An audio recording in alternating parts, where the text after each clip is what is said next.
ওনার ডিকশনারিতে আসলে রিটায়ারমেন্ট বলে কিছু নাই। অনেস্টলি আমরা সিক অ্যান্ড টায়ার্ড হয়ে যাচ্ছি আপনাদের এই সমস্ত এই কোশ্চেন শুনে।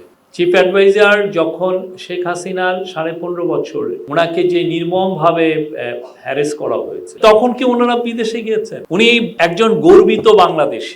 দেশে থাকবেন না দেশের বাইরে চলে যাবেন? অনেস্টলি আমরা সিক অ্যান্ড টায়ার্ড হয়ে যাচ্ছি আপনাদের এই সমস্ত এই কোশ্চেন শুনে।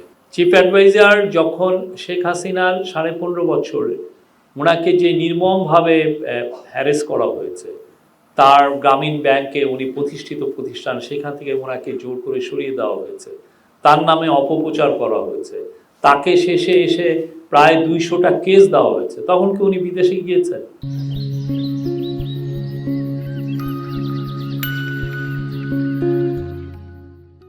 উনি 6 তলা, আপনি তো জান নাই, আমি গিয়েছি 6 তলায় ওনাকে পায়ে হেঁটে ওই এটা যে স্টিপ একটা সিঁড়ি, আমি ওইখানে উঠেছি, এবং ওনার যিনি লং টাইম কলিগ এই যে মোহাম্মদ শাহজাহান সাহেব, উনি একদম অসুস্থ ক্যান্সারের পেশেন্ট, তাকে চেয়ারে করে নিয়ে উপরে উঠানো হয়েছে।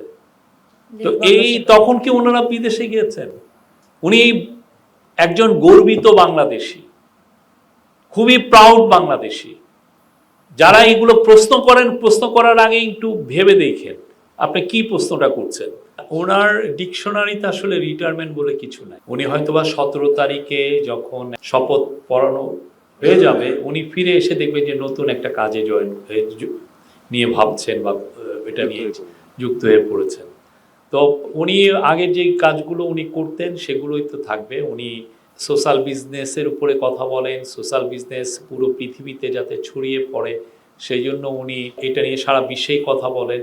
উনি মাইক্রো ক্রেডিটের বলেন, তারপরে হচ্ছে তার 3.0 ভিশনের বিষয় আছে, সেগুলো নিয়ে কথা বলেন, এবং পুরো ওনার লাইফটা ডেডিকেটেড ছিল হচ্ছে পোভার্টিকে কিভাবে ইরাডিকেট করা যায়।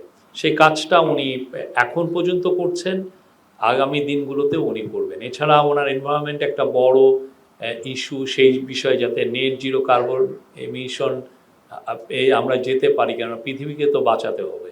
আরেকটা হচ্ছে যে গ্লোবালি আমরা দেখছি যে 2-3টা লোকের কাছে পুরো ওয়েলথটা অ্যাকুমুলেটেড হয়ে যাচ্ছে, তো সেটা নিয়েও উনি কথা বলছেন, গ্লোবালি অনেক কথা বলেছেন। আরেকটা হচ্ছে জিরো আনএমপ্লয়মেন্ট, সেগুলো নিয়েও কথা বলবেন। এটা ওনার মেসেজ খুবই সিম্পল কিন্তু খুবই প্রোফাউন্ড।